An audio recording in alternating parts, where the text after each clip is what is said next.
Hello बच्चों, स्वागत है आप सभी का हमारे YouTube channel free Indian coaching में।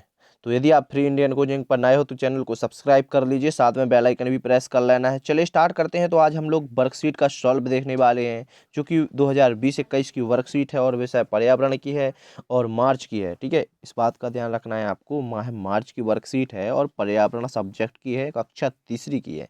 ठीक है, तो सबसे पहले तो आपको यहाँ पर अपना नाम लिखना पड़ता है। ठीक है, यहाँ पर अपना नाम, यहाँ पर अपने पिता का नाम, यहाँ पर अपने शाला का यानी कि विद्यालय का नाम, यहाँ पर कक्षा का नाम। ठीक है, इतना सब करने के बाद यहाँ पर प्रश्न क्रमांक 1 से स्टार्ट करते हैं। तो प्रश्न क्रमांक 1 में यानी कि खंड आ में दिया गया है। प्रश्न क्रमांक 1 में क्या दिया गया है? तो प्रश्न क्रमांक 1 को ध्यान से पढ़ लीजिए। निम्नलिखित प्रश्नों के उत्तर दीजिए। आ नंबर का दिया है कि हम कुछ जानवरों को पालते हैं, उनकी देखभाल भी करते हैं। तालिका में कुछ जानवरों के नाम जिन्हें पाला जाता है। तो यहाँ पर कुछ जानवरों के नाम लिखे गए हैं, जैसे कि गाय, कुत्ता, मुर्गी, बकरी और मधुमक्खी लिखे गए हैं। इन्हें क्यों पालते हैं इसका कारण लिखना था, तो आप जल्दी से लिख लीजिए। जैसे कि यहाँ पर कुत्ता लिखा है तो यह हमारे घर की देखभाल भी करता है।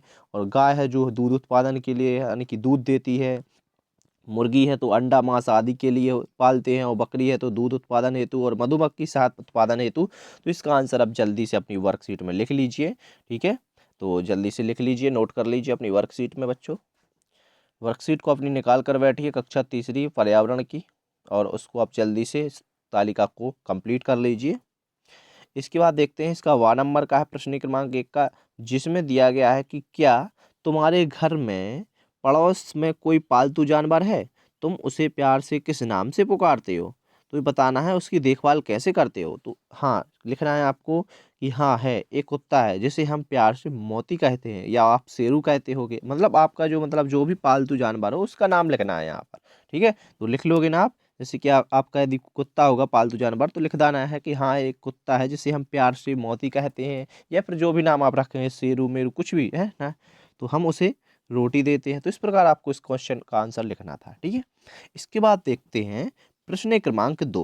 प्रश्न क्रमांक 2 में आप बच्चों ध्यान से देख लीजिए, यहाँ पर कुछ चित्र बने हुए हैं। तो इसमें क्या करना है, तो इस क्वेश्चन को ध्यान से पढ़ लीजिए। पहले इसमें दिया गया है कि नीचे दिए गए चित्रों को देखकर उनका अवलोकन करो, बताओ कि ये किस तरह के घर हैं, इन्हें बनाने में किन किन सामग्रियों का उपयोग होता है।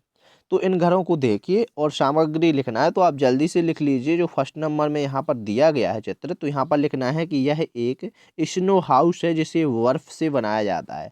ठीक है, और दूसरे नंबर में लिखा है कि यह एक पक्का घर है जिसे ईंट, सीमेंट, रेत आदि से बनाया जाता है। इसके बाद तीसरे नंबर में एक बिल्डिंग दी गई है, तो इसमें लिखना है कि यह एक ऊंची इमारत यानी कि मंजिल है जिसे ईंट, सीमेंट, रेत आदि से बनाया जाता है।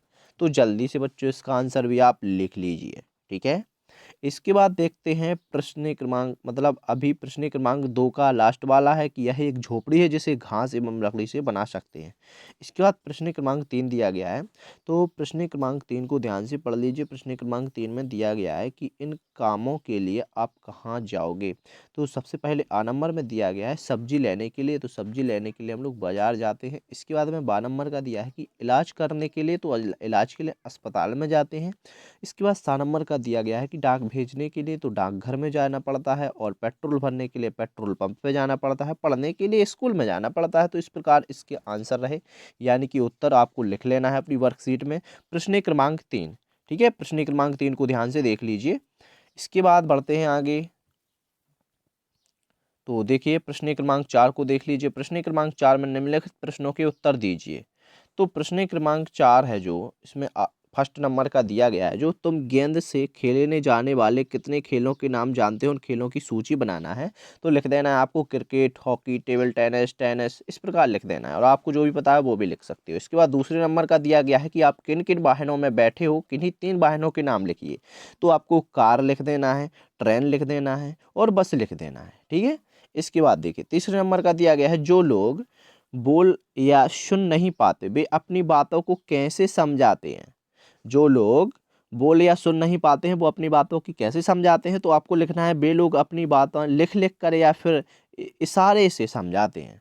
देखा होगा आप लोगों ने कि कुछ व्यक्ति होते हैं जो कि बोल या सुन नहीं पाते हैं, तो वे अपना इशारा करते हैं, इशारे से बोलते हैं या फिर लिख कर बता देते हैं। तो इस प्रकार इसका आंसर आप लिख सकते हैं। इसके बाद फोर्थ नंबर का दिया गया है, अगर आपकी आँखों पर पट्टी बाँध दी जाए तो आप छूकर किन चीज़ों को पहचान सकते हैं? जैसे कि TV, mobile, book, pen, pencil, बस्ता आदि इन चीज़ों को आप पहचान सकते हैं। ठीक है? तो इस प्रकार इसका आंसर भी आप जल्दी से नोट कर लीजिए। इसके बाद अभी तो 4th वाला हुआ, तो इसके बाद क्या दिया गया है? इसमें देख लीजिए 5th वाला भी दिया गया है कि आपके द्वारा खाए जाने वाले कोई 5 फलों के नाम लिखना है। तो जैसे कि सेब, आम और जाम और अनार, केला, इस प्रकार आप इनको कंप्लीट कर सकते हैं। ठीक है? तो जल्दी से इनको भी आप लिख लीजिए। इसके बाद देखते हैं प्रश्न क्रमांक 5, जिसमें कुछ चित्र दिए गए हैं, यानी कि चित्र संकेत को पहचानिए और संकेत किन चीज़ों को दर्शाते हैं उनके नाम लिखिए। तो यहाँ पर आप देखिए, यहाँ पर आपको कुछ चित्र दिए गए हैं, संकेत के रूप में दिए गए हैं। फर्स्ट नंबर में कुआं दिया गया है, दूसरे नंबर में पेड़ दिया गया है, तीसरे नंबर में सड़क दी गई है, चौथे नंबर में रेल मार्ग दिया गया है, पांचवें नंबर में मंदिर दिया गया है। तो इन सभी की आप जल्दी से नाम लिख लीजिए। नाम लिखने के बाद आपको प्रश्न क्रमांक 2 देखना है। ठीक है? इसी का किसका, यहाँ पर देखिए अभी हम लोगों ने प्रश्न क्रमांक 5 का फर्स्ट नंबर का क्वेश्चन किया, इसके बाद में 5 का अब करेंगे दूसरे नंबर का क्वेश्चन, जिसमें दिया गया है बच्चों, आप अपने घर से स्कूल कैसे जाते हो? 4 पहिए वाले किन्हीं 2 वाहनों के नाम लिखना है। तो यहाँ पर आपको लिख देना है कि हम अपने घर से स्कूल पैदल जाते हैं, या फिर आप बस से जाते हो, कि अब मतलब आप आपको अपने मन से भी करना है क्वेश्चन, क्योंकि आप अपने घर से स्कूल कैसे जाते हो तो बताना है। ठीक है? कोई पैदल जाता होगा, कोई साइकिल से जाता होगा, कोई बाइक से जाता होगा, तो इस प्रकार लिख देना। और वाहनों के नाम बस, कार, ट्रेन, ट्रैक्टर आदि लिख सकते हो। चलिए इसके बाद आगे बढ़ते हैं। तो इसके बाद प्रश्न क्रमांक 6 दिया गया है, तो प्रश्न क्रमांक 6 को ध्यान से देख लीजिए। प्रश्न क्रमांक 6 में दिया गया है, निम्नलिखित पिरामिड दिया गया है, जिसमें स्थानों को जो सही क्रम बनता है उसके अनुसार नाम पिरामिड में, यानी कि इस चित्र में आपको जिन नाम दिए गए हैं इन सभी नामों को यहाँ पर लिखना है। ठीक है? तो इन सभी में देखिए लिखना है, तो यहाँ पर मतलब इस चित्र को ध्यान से देख लीजिए पहले, फिर आपको क्या करना है, जो क्वेश्चन किए जाएंगे, जैसे कि तुम किस राज्य में रहते हो, तो आपको मध्य प्रदेश लिख देना है। ठीक है? इसके बाद में आपको 4 नंबर का है, जैसे कि तुम्हारे ज़िले का नाम, तो अपने ज़िले का नाम लिखना है रतलाम। तुम्हारे विकास खंड तहसील का नाम लिख देना है आपको। आपको पता होगा कि आप किस विकास खंड या तहसील का नाम, किस तहसील में रहते हो, तो यहाँ पर अपना तहसील का नाम, विकास खंड का नाम लिखना है। यहाँ पर अपने मोहल्ले गली का नाम लिखना है जहाँ पर तुम रहते हो। ठीक है? तो ये कर लेना आप।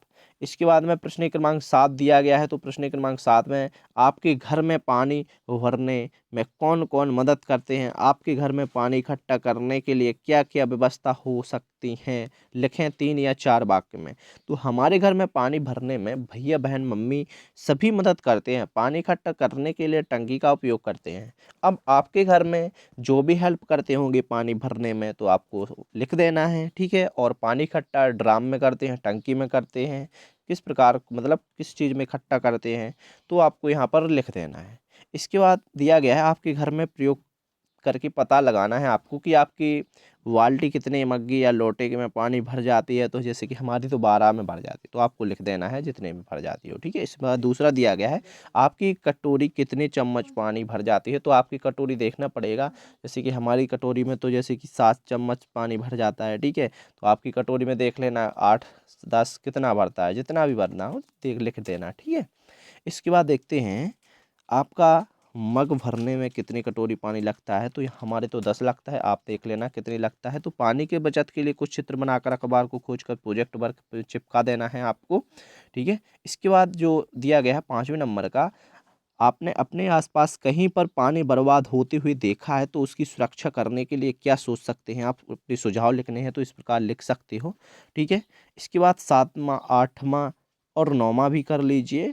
अगर नल में बूंद बूंद पानी टपकता रहेगा तो प्रतिदिन कितना पानी बर्बाद होगा? बूंद बूंद कर एक दिन भर में मतलब बहुत जल बर्बाद हो जाएगा। इसके बाद पानी किन किन स्रोतों से प्राप्त होता है? तो नल, कुआं, नदी आदि आपको इस प्रकार लिख देना है। इसके बाद दिया गया है, यदि पानी इकट्ठा हो जाए तो क्या होगा? यदि जल इकट्ठा हो जाए तो जल भूमि दूषित होने लगेगी, फिर हो जाएगी ना दूषित। इसके बाद 9वां दिया गया है कि यदि 9वें में दिया है कि यदि एक जगह इकट्ठा हो जाए, पानी एक जगह इकट्ठा हो जाए तो क्या होगा? यदि जल एक जगह इकट्ठा हो जाए तो दूषित, ये तो हो गया था। 10वां देख लीजिए, पानी की कमी से होने वाले लोगों को क्या क्या परेशानियां होती हैं यदि पानी की कमी होती है। तो इस प्रकार आप परेशानी भी सब लिख देना है। ठीक है?